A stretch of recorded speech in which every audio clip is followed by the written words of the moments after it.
आप जानते हैं, हड्डियों का कमजोर होना उम्र से जुड़ी एक प्रक्रिया है जो आगे चलकर आर्थराइटिस और ऑस्टियोपोरोसिस की वजह बनती है।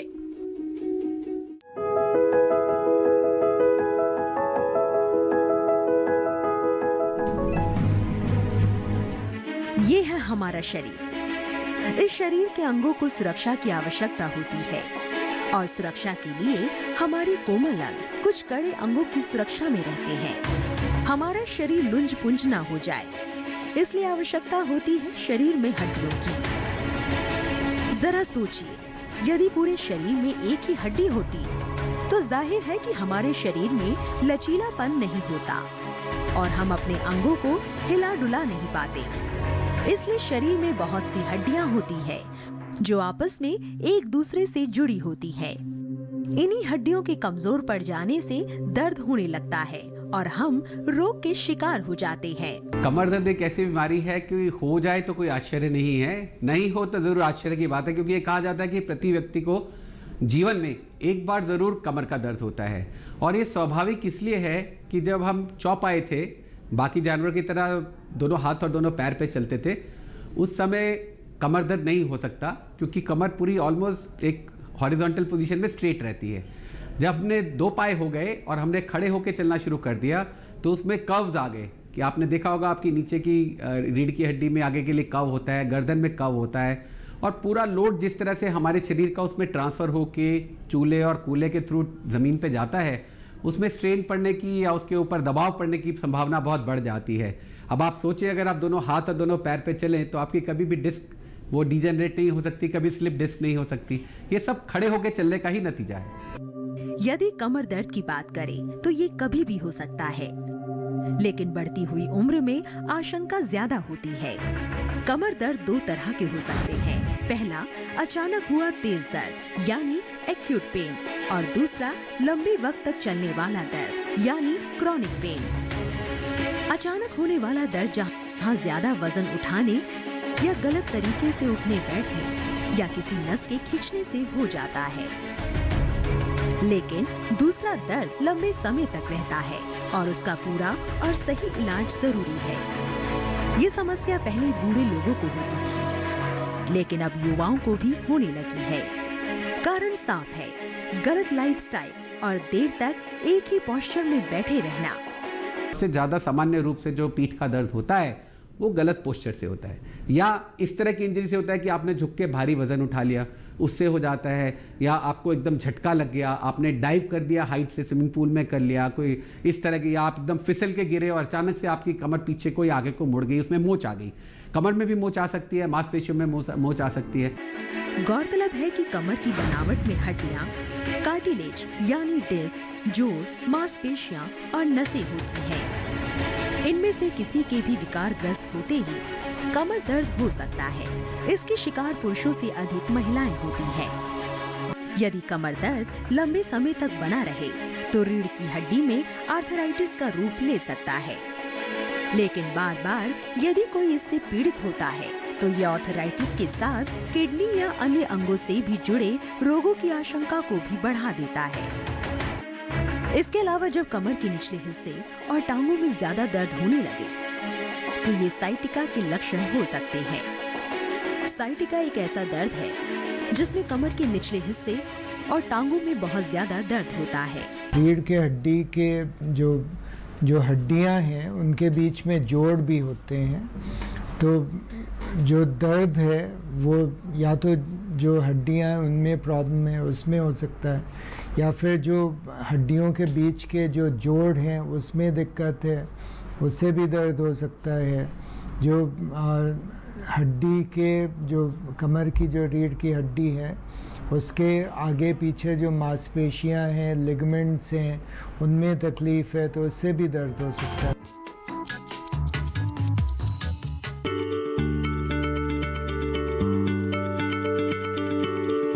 क्या आप किसी बीमारी से परेशान हैं? चाहते हैं डॉक्टर की सलाह? तो हम हैं आपके साथ, बताएंगे आपको जीने की राह। समस्याएं आपकी, समाधान देश के मशहूर विशेषज्ञों के। घर बैठे बात करें देश के जाने माने डॉक्टरों से। हमारे लाइव प्रोग्राम स्वस्थ किसान में हर शनिवार शाम 6 बजे से 7 बजे तक। ये कामयाबी है अन्नदाता की। ये कहानी है खेत और खलिहानों की।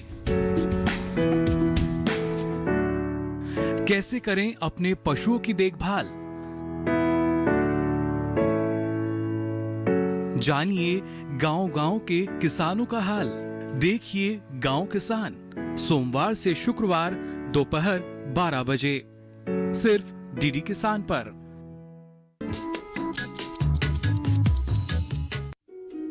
ऐसी कई बीमारियां हैं जिनका असर हमारी हड्डियों पर पड़ता है, लेकिन अक्सर लोग इनके बीच का अंतर नहीं समझ पाते। जहां ऑस्टियोपोरोसिस के कारण कभी-कभी व्यक्ति की ऊंचाई भी कम हो जाती है, तो इसके लक्षण बहुत हल्के या बहुत गंभीर भी हो सकते हैं।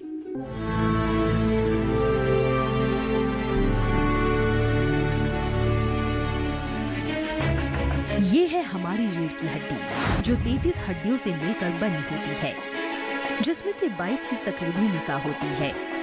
स्पाइनल कॉर्ड या रीढ़ की हड्डी में न केवल शरीर का पूरा वजन टिका होता है, बल्कि ये शरीर को भी गति देती है और पेट, गर्दन, छाती और नसों की सुरक्षा करती है। रीढ़ की हड्डी के अलावा हमारी कमर की बनावट में कार्टिलेज, डिस्क, जोड़, मांसपेशियां और लिगामेंट आदि शामिल होते हैं। इनकी गति में किसी तरह की बाधा होने से कमर दर्द की समस्या शुरू हो जाती है। स्पाइन कॉर्ड की हड्डियों के बीच कुशन जैसी एक मुलायम चीज होती है, जिसे डिस्क कहा जाता है। ये डिस्क रबड़ की तरह होती है, जो इन हड्डियों को जोड़ने के साथ साथ इन्हें लचीलापन भी प्रदान करती है। हमारा आगे पीछे दाएं बाएं घूमने से डिस्क का फैलाव होता है। जो हमारा स्पाइनल जो स्पाइन है, रीढ़ है, उसका एक मुख्य जो काम है, उद्देश्य है, वो है अंदर की नर्व्स की रक्षा करना। अब आप देखें कि हमारा ब्रेन है, तो उसके आसपास जो स्कल बनाया गया, खोपड़ी बनाई गई है, वो ब्रेन को प्रोटेक्ट करने के लिए बनाई गई है, ताकि इंजरी ना हो। क्योंकि नर्व की एक बार इंजरी हो जाती है तो उसमें रिकवरी बहुत मुश्किल होती है। और जो ब्रेन जो है एक ट्रांसफार्मर की तरह है, जहाँ से सारा करंट जा रहा है, तो उसकी जो वायरिंग है वो रीढ़ के थ्रू जा रही है, जो स्पाइनल कॉर्ड के थ्रू जा रही है। जैसे आप समझ लें कि सारे की सारी वायर्स, हाई टेंशन वायर्स उसके थ्रू लोड होके जा रही है। गौरतलब है कि दिल की बीमारी के बाद ऑस्टियोपोरोसिस दूसरी सबसे ज्यादा प्रभावित करने वाली बीमारी है। महिलाओं में 45 से 50 साल और पुरुषों में 55 साल के आसपास इस बीमारी का खतरा बढ़ जाता है। यंग एज में क्या होता है, जो कम उम्र के लोग हैं, जो ऑफिस में काम करते हैं या कंप्यूटर पे काम करते हैं, उसमें बहुत देर तक बैठे रहने की वजह से जो हमारी गर्दन की मसल्स हैं, जो मांसपेशियां हैं, वो थक जाती हैं और उनके थकने की वजह से मसल्स में पेन होने लग जाता है और जकड़ सी जाती है गर्दन, और वो दर्द आपके कंधों तक भी जा सकता है। बाकी जो ओल्ड एज में जो गर्दन का दर्द होता है, जो मुख्य कारण ये है कि उसकी जो हड्डियां हैं, हमारी रीढ़ की हड्डियां हैं, वो थोड़ी थोड़ी बढ़ जाती हैं और फिर वो जो हमारे गर्दन की जो नसें हैं उन पे थोड़ा थोड़ा दबाव डालना शुरू कर देती हैं और उसकी वजह से दर्द शुरू हो जाता है। कमर दर्द से जुड़ी बीमारियों के लक्षणों में पैरों का सुन्न हो जाना, कमजोरी का एहसास होना, पेशाब में परेशानी, चलने पर पैरों के दर्द का बढ़ना, झुकने या खांसने पर पूरे पैर में करंट जैसा लगता है। हालांकि स्लिप डिस्क के ज्यादातर मरीजों को फिजियोथेरेपी से राहत मिल जाती है, लेकिन परंपरागत तरीकों से आराम ना पहुंचे तो सर्जरी ही एकमात्र विकल्प है। लेकिन सर्जरी होगी या नहीं, ये निर्णय पूरी तरह विशेषज्ञ का होता है। सबसे पहले तो हम उसको थोड़ा एक्टिविटी कम करके एक्टिविटीज़ लिमिटेड करते हैं। डिस्क में सूजन आ जाती है स्लिप के बाद, उसको कम करने के लिए दवाइयाँ देते हैं, फिजियोथेरेपी देते हैं। अगर किसी को नर्व पेन ज़्यादा है तो उसमें टेंस देते हैं या अलग अलग तरह की IFT देते हैं, फिजियोथेरेपी करके, और वेट करते हैं कि ताकि वो श्रिंक हो जाए। और नेचुरल कोर्स में वो श्रिंक हो जाती है और जब नस पे प्रेशर हट जाता है तो पेशेंट रिलीव हो जाता है और धीरे धीरे उस पेशेंट की स्ट्रेंथिंग एक्सरसाइज करके उसको एक्टिविटी में लाते हैं। लंबे समय तक एक ही पोस्चर में रहना, हमारे शरीर के लिए सही नहीं होता। बैठकर काम करते हुए या पढ़ते हुए हर घंटे के बाद 5 मिनट का ब्रेक लेना अच्छा होता है। डेस्कटॉप की स्क्रीन की ऊंचाई इतनी होनी चाहिए कि आपको झुकना ना पड़े। हमारी रीढ़ की हड्डियां हैं, वो आपस में उनके बीच में जॉइंट्स हैं। तो जॉइंट्स बीच में भी है, जो कि जॉइंट डिस्क बनाता है। दो हड्डियों के बीच में डिस्क बनाती है जॉइंट, और पीछे भी छोटे छोटे जॉइंट्स हैं जो हड्डी को बांध के रखते हैं एक दूसरे से। जो शियाटिक नर्व है वो बेसिकली पूरी जो नीचे हमारी टांग है उसकी सबसे इम्पोर्टेंट नर्व है। तो वो कमर से निकलती है और नीचे उंगलियों तक सप्लाई करती है, नर्व सप्लाई देती है। तो वो नर्व के जो भी एरिया है, पूरा जो रास्ता है जहाँ वो सप्लाई करती है पूरी थाई, काफ, नीचे पंजे तक, तो उस एरिया में कोई भी दर्द होता है तो उसको लोग शियाटिका बोलते हैं। विशेषज्ञों के अनुसार छोटी छोटी बातों पर बहुत अधिक तनाव भी कमर दर्द की वजह हो सकता है। जब हम नकारात्मक सोचते हैं तो शरीर में बैड हार्मोन्स तेजी से बनते हैं और हड्डियों और जोड़ों पर अटैक करते हैं। रोज़मर्रा ज़िंदगी में बहुत स्ट्रेस है और स्ट्रेस का इस पे प्रभाव पड़ता है। इससे कमर दर्द बहुत कॉमनली हो जाता है। मसल तनाव होने का कारण मसल्स में दर्द होना शुरू हो जाता है, टाइट हो जाते हैं। उससे गर्दन में भी दर्द हो सकता है, रीढ़ के ऊपरी भाग में दर्द हो सकता है, और कई लोगों को तो सर दर्द, खास करके सामने की तरफ और पीछे की तरफ माथे में दर्द होता है। और तनाव के दर्द की खास बात ये होती है कि अगर आप ठीक से सोते हैं तो ये सुबह तो ठीक होता है, लेकिन जैसे दिन बीतता है और शाम का समय आता है तो शाम के समय में जो दर्द बढ़ता है वो प्रायः तनाव के कारण ही होता है। और तनाव का इफेक्ट ज़रूर नींद पे भी पड़ता है, कमर पे भी पड़ता है, दर्द पे भी पड़ता है। तो इसलिए हम हमेशा कहते हैं कि स्वस्थ रहें, मस्त रहें, खुश रहें, तो काफ़ी बीमारियां दूर रहती हैं।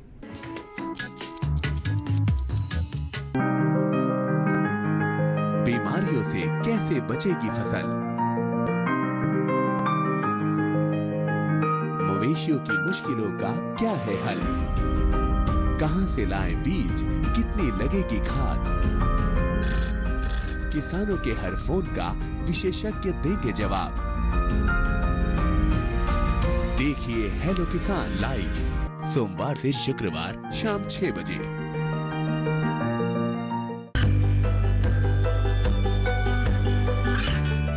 गांवों और पिछड़े क्षेत्रों में सरकारी योजनाओं की जानकारी पहुंचा।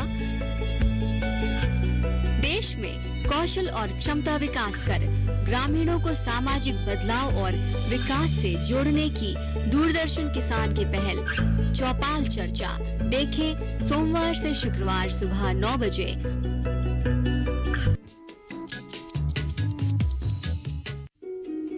इसी तरह गठिया यानी अर्थराइटिस हड्डियों और जोड़ों में होने वाली बीमारी है।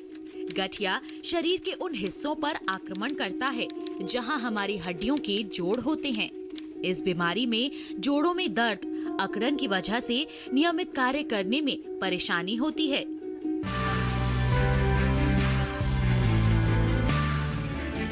ऑस्टियोपोरोसिस हड्डियों की ऐसी बीमारी है जिसमें हल्का सा फर्श पर गिरने भर से ही हड्डियां टूट जाती हैं। इस बीमारी में कूल्हे, कलाई और रीढ़ की हड्डी टूटने का डर सबसे अधिक बना रहता है। आंकड़े बताते हैं कि पूरी दुनिया में हर 3 में से 1 महिला और हर 5 में से 1 पुरुष को ऑस्टियोपोरोसिस के कारण फ्रैक्चर होने का जोखिम बना रहता है। जब महिलाओं में 40 साल 45 साल की उम्र से जब उनका पीरियड्स आने बंद हो जाते हैं या बंद हो रहे होते हैं तो हार्मोन्स की कमी की वजह से हड्डियों में से कैल्शियम निकलना शुरू हो जाता है और हड्डियां धीरे धीरे कमज़ोर होने लग जाती हैं। और पुरुषों में हालांकि ये चीज़ 60 और 70 साल की उम्र के बाद होती है, जो कि उम्र की वजह से होती है। और इसमें भी वही होता है, हड्डियां कमज़ोर होने लग जाती हैं। इस बीमारी में मुख्य चीज़ ये है कि हड्डियां जब कमज़ोर हो जाती हैं तो थोड़ी सी ही चोट लगने से वो टूट जाती हैं, फ्रैक्चर हो जाता है। तो आर्थराइटिस यानी गठिया शरीर के किसी भी एक जोड़ से शुरू होता है और धीरे धीरे शरीर के सभी जोड़ प्रभावित होते हैं। गौरतलब है कि विश्व में हाइपरटेंशन और शुगर के बाद ऑस्टियोपोरोसिस तीसरी बड़ी बीमारी है। बता दें कि हड्डियां कैल्शियम, विटामिन डी और मिनरल्स की कमी के कारण सिकुड़ने लगती है। महिला और पुरुष में 35 साल के बाद हड्डियों का घनत्व 0.3 से 0.5% कम हो जाता है। बहुत लोग क्या करते हैं, जो डिस्क है उसके अंदर एक इंजेक्शन द्वारा ओजोन गैस जो है वहाँ पे डिलीवर करते हैं, और वो जो ओजोन गैस है वो फिर उसको जो है ना वो डिस्क के अंदर का प्रेशर है उसको कम करती है और उससे पेन रिड्यूस करती है।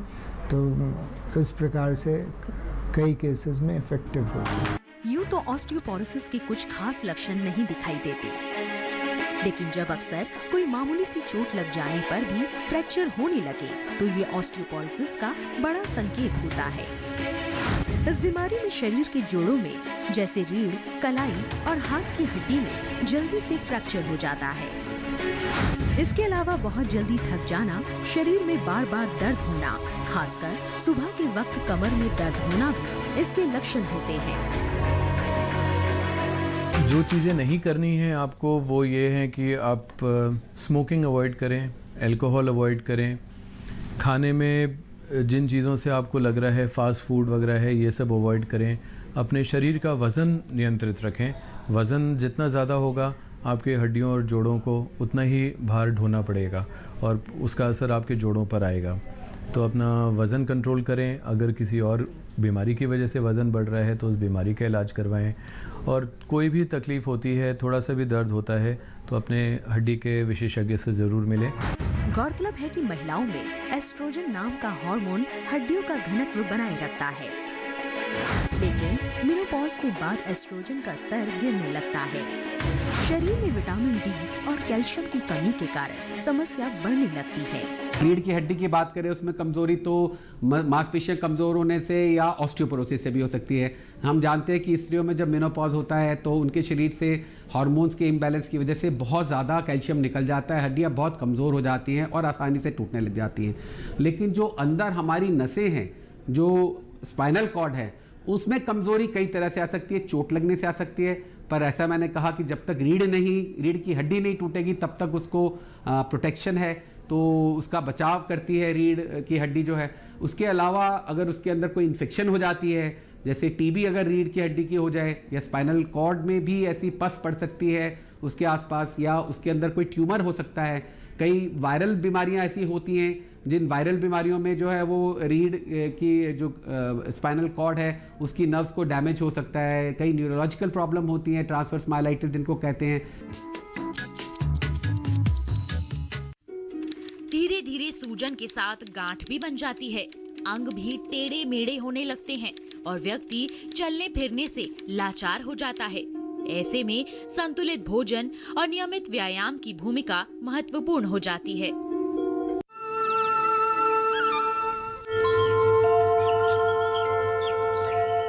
सांस संबंधित विकार हो, चाहे कमर दर्द से संबंधित विकार हो, थायराइड रिलेटेड परेशानियों में भी अर्ध चक्रासन लाभदायक है। दोनों हाथों को कमर पे रखें, कोहनियों को समीप करें, श्वास भरते हुए गर्दन को पीछे की ओर ले जाएं और धीरे धीरे प्रयास करें अपने सीने वाले भाग को आकाश की ओर ले जाने का। सामान्य श्वास के साथ इस आसन में बने रहें। धीरे धीरे श्वास भरते हुए वापस आए और धीरे से हाथों को वापस ले आए। अगला आसन कटी चक्रासन। धीरे से दोनों पैरों में कंधे जितना अंतर दें,